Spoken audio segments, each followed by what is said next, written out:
honestly, there are a lot of Yu-Gi-Oh! Villains who have done egregious things, but this sentient bag of trash is the only one who makes my skin crawl every time I think about him.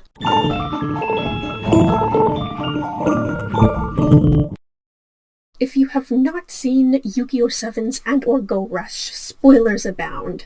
I did not expect to enjoy the Rush anime series as much as I did, but they are delightfully wacky and deceptively tragic. A defo up there with my favorite spin-off series. Sevens, somewhat surprisingly, has, at least in my opinion, probably some of the best writing in the series if we're judging purely based on intentionality and consistency. There is a ton of foreshadowing and subtext, and despite being the most geared towards a child audience, I think it actually sort of relies on the viewer's media literacy more than other series do, in terms of not doing as much hand-holding when it comes to sort of overtly explaining every single character's motivations and growth. There is a lot that can be read into that enriches the story, and one absolutely immaculate piece of symbolism is this thing. Yuga's new fusion monster, SEVENS Chariot the Magical Knight. This monster in Yuga's deck was actually what inspired me to want to make this whole video. So, SEVENS, unsurprisingly, is a very prevalent number in Yu-Gi-Oh! Sevens, and it especially holds a lot of significance to Yuga. And when this monster showed up, I was like, oh my god, the Chariot is number 7 in Tarot's Major Arcana. It generally represents sort of determination towards a goal, or one might say, nothing will stop my road to victory! Another thing to note about this card is that it also contains a representation of duality, leading with one's head versus one's heart. And by the time the card is played for the first time in Go Rush, all of that sort of perfectly and tragically embodies Yuga and what influences him. He's been trapped in the past after being pushed to the point of sacrificing his own life to take out a groomer. He's effectively stuck in a purgatory where he's surrounded by familiar faces, but unable to actually reach any of his friends. He still wants to do good. He's still trying to look out for the people he cares about, even from beyond or before his own time, but he's lonely and traumatized and desperate. Now, the Chariot is a card that's ruled by the moon, and I think it would maybe be a bit of a stretch to say that was intentional if, the tarot symbology was intentional to begin with, which, I mean, it's a fairly big coincidence and like a very specific card. So I feel that maybe it was. Like I say, there's a lot of subtext and storytelling through parallels and symbolism that's done in the Rush anime, so it wouldn't surprise me. But anyways, I did just want to mention the moon in general because it is a major motif throughout both Sevens and Go Rush. You know, it's been very prominent from the very beginning with the story from the Sevens book that Otis sought to recreate, and the legend he used to manipulate the children and make them feel special. And it's also where Yuga and Otis and Yuga and Luke had their final duels in Sevens, and it's the site where in Go Rush Yuga got taken out trying to Old Yeller, the Rush Duel robot, before he could even finish his final duel of the series, which, a side note, is very dark and very sad. There's been a lot of speculation about Otis and his true motivations, but one thing that's been made abundantly clear is his manipulation of Yuga and his desire for him to destroy rush jewels, just like the magician destroyed the moon at the end of the SEVENS book that inspired him. Broken and alone, having lost all of his friends. And in that way, Otis kind of won. Yuga was pushed to the point where he felt he had no choice but to do what Otis had intended for him all along. The thing he'd spent the entirety of the SEVENS anime trying to shape him into. And that was a fate that another card had hidden in plain sight from the very start. SEVENS Road Magician, Yuga's ace, the monster that represents him, the card that Otis gave him, the magician from the SEVENS book. And the kids love SEVENS Road Magician.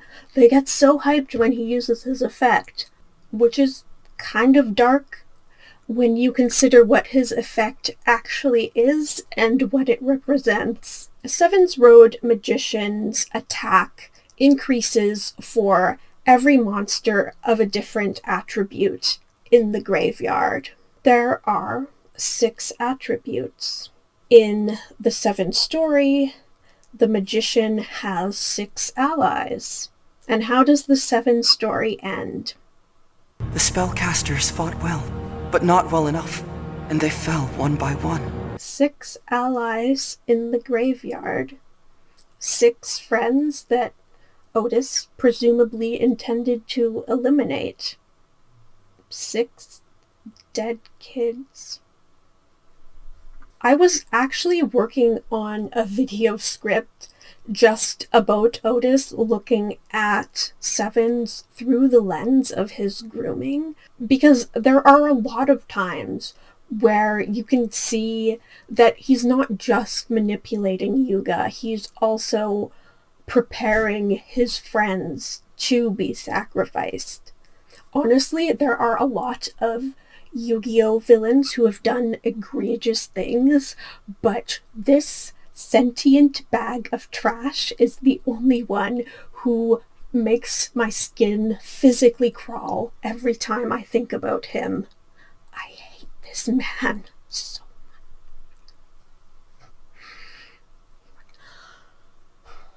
But back to SEVENS Road Magician, because I also think he fits into the tarot symbolism in a very interesting way. Now, obviously, he's a magician card. Yu-Gi-Oh! Has a long history of magicians, so I think he's also kind of an homage to Yugi and the Dark Magician and all the other protagonists, magicians that came before, which is cool, but the magician in tarot is also a very Yuga card that actually, I think, harmonizes very well with the Chariot. And I'll actually come back to the Chariot later, but focusing on the magician now. The magician represents manifestation and potential, pursuing and achieving one's goals through skill and resourcefulness. It's also interesting to note that in the classic Rider-Waite-Smith tarot deck, the magician is depicted in white robes with a red mantle on top. The white is meant to represent purity and purpose, while the red represents passion and ego and desire. And on the table in front of him, there are items representing all the suits of the minor arcana and his mastery over them, kind of like SEVENS Road Magician and all the other elements or card attributes. The magician is also depicted with one hand pointed up towards the sky and the other hand pointed down towards Earth, which represents a conduit or a bridge between heaven and earth, dreams and reality. And as we know, that's kind of Yuga's whole thing. He's just constantly determined to overcome, to make the impossible possible, to carve a road through any obstacle. When reversed, however, the magician may indicate deception and illusion if it's representing a person other than oneself. Dark magic, someone who puts on a big show but ultimately has only selfish desires at heart. And I hate to bring him up again, but does that remind you of anyone? Sevens also sets up a lot of characters to be foils for one another, but probably one of the most obvious ones that we see constantly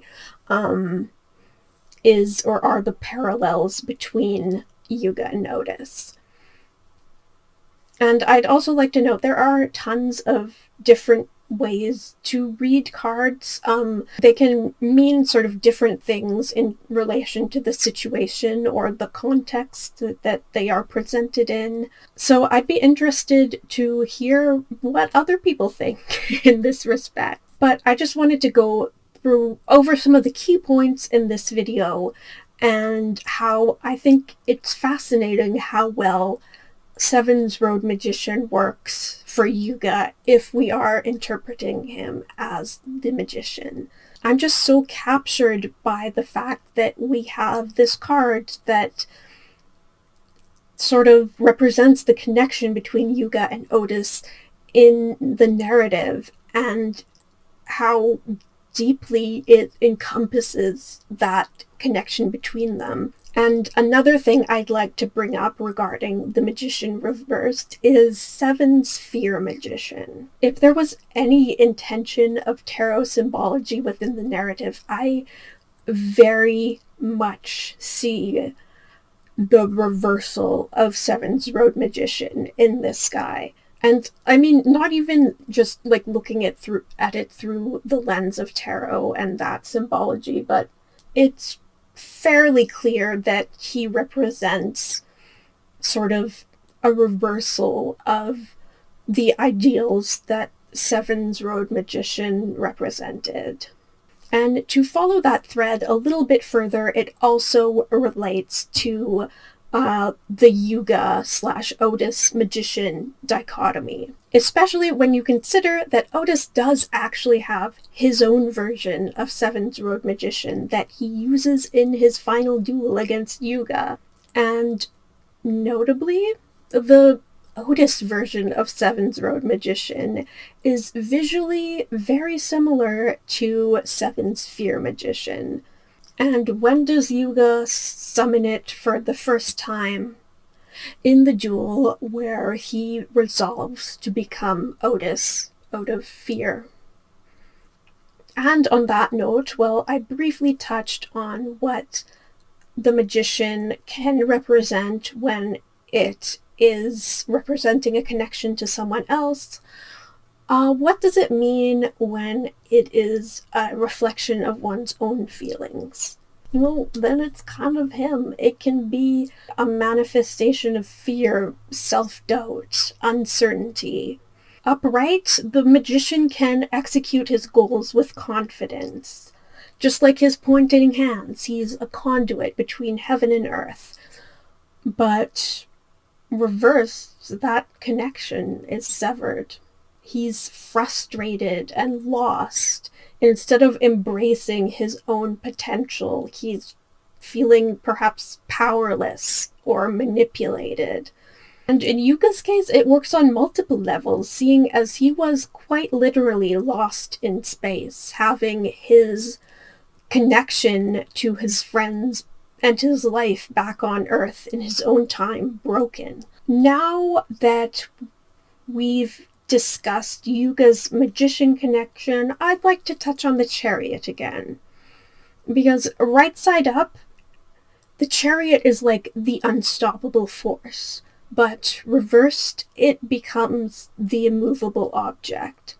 Often, the chariot is depicted with two creatures of opposite colors pulling it, which again is something that can speak to the two or different parts of oneself, either being in conflict or in harmony. Well, Yuga's chariot is only depicted with gear part, I still find the juxtaposition of the two monsters it features to be very interesting, it being a fusion of Seven's Road Magician and Magiarm's Beast gear part. So we've already spoken at length about Seven's Road Magician, but what about this big cat? Because when I look at the two of them together, Seven's Road Magician driving with gear part pulling, I do sort of get a similar impression in terms of the two different sides of Yuga. The addition of cards like Seven's Fear Magician and Gearpard to Yuga's deck is very interesting to me in a narrative sense because during the Go Rush series, he is right at the heart of Rush Duel production. Back in Sevens, the Sevens Road cards were canonically all Otis's designs and ideas, but now Yuga can do whatever he wants, and what does he choose to do? He adds another cat to his deck. Because that wasn't his only cat. Oh no, there was another who was there right from the very beginning, who remained in Yuga's deck, even as other low-level monsters were swapped out throughout the series for newer cards. This 1/0 attack, what level 1 monster remained. But what was so special about Straynge Cat? Well, the simple answer is look at her. She's perfect. She's an icon. Or he, maybe they, I'm not sure. Anyways, not gonna lie, seeing that Yuga had a cute cat card in his deck in the first episode is part of what sold me on Sevens. I was significantly more hyped for that than I was for any other monster that was shown in the opening duel. Anyways, this card and Recovery Force appear throughout the series in Yuga's deck. The text on the little cat card reads as follows. A familiar said to hold great powers. It doesn't like being alone and is very lonely now that it's been separated from its friends. And that text is actually referenced directly in the anime. In Go Rush, almost everyone gets carded and turned into cats, where they live in the card world as cats, and it's pretty fun. Anyways, during that time, Yuga has the opportunity to visit the future, or I suppose his present, again as a cat. And right as he's being sent back, or perhaps forward again through time, London reads the card text out loud. And that, I feel, really drove home the idea of Straynge Cat being a representation of Yuga. There's also a whole Straynge Cat archetype, and if you look at the story that's being told through the card art, it's all about this cat who's lonely and being separated and reunited with their friends. It's really like, it focuses a lot on friendship and the bonds between these cats. The other card we see Yuga use alongside Straynge Cat throughout Sevens is Recovery Force, which has a picture of presumably Straynge Cat being reunited with two of their friends. And together, in contrast to Seven's Road Magician, I think those two cards really show the more vulnerable side of the journey that Yuga has been on. As a familiar, Straynge Cat obviously fits in very well with the theme of Yuga spellcaster monsters. There's even a Sevens Road Witch, Straynge Cat fusion monster, and familiars have been portrayed slightly differently across different media, different folklore, religion. So there are kind of a couple different ways to interpret that in relation to Yuga. I think that mainly, for one, it could potentially serve as a representation of Yuga being used to do Otis's bidding and ultimately suffering for it, kind of being the one who is, effectively tributed for Sevens Road Magician, where Straynge Cat holds all the sacrifice and trauma, so the magician can go out there and be the hero. And that's kind of the second point I wanted to bring up, just sort of it being a being that sort of holds a piece or a representation of who Yuga is as a person. Because Yuga is kind of just a cat. Just a silly little cat boy. His whole personality is cat. He's playful, he's warm, but he is deeply independent. He cares deeply about his friends, but he also comes off as a little bit aloof. He's sweet, but he's also a bit of a troll. He's curious and clever and a little bit neurotic. He's an orange cat, so he can be a little bit dumb sometimes as a treat. He sleeps during the day. He spent 2 years as an actual cat and enjoyed doing cat things. And he's just a silly little guy. One of the things I love and find so charming about Sevens is that even though it's quite a chilling story, I think, if you're really sort of scrutinizing it, if you're just focused on Yuga and Luke, it's kind of like watching a friendship unfold between a kitten and a puppy. Because in contrast to Yuga, his best friend has the personality and manners of a poorly trained, poorly socialized golden retriever. But since we're here, I also wanted to give a quick shout out to another detail that I thought was really sweet from when Yuga was briefly able to reunite with Luke as a cat.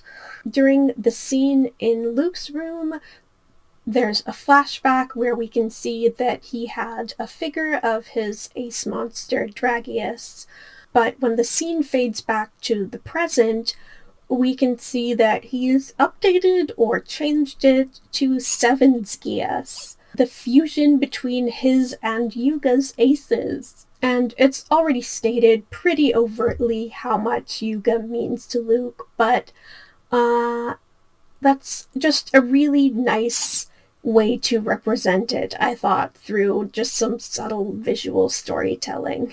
And I wanted to end on a note that wasn't quite so heavy, so here we are! Yu-Gi-Oh! And the Heart of the Cards was actually the reason I got into tarot in the first place. That was always the aspect of dueling that spoke to me the most. So this is just my reading. I'm telling you what the Heart of the Cards is telling me, but maybe you see something different, and I'd love to hear about it. Thank you so much for watching. I really appreciate it. I would also really appreciate it if you would like to subscribe. That would be great. It would help me out immensely. But thank you so much. I hope you had fun, and I hope to see you soon.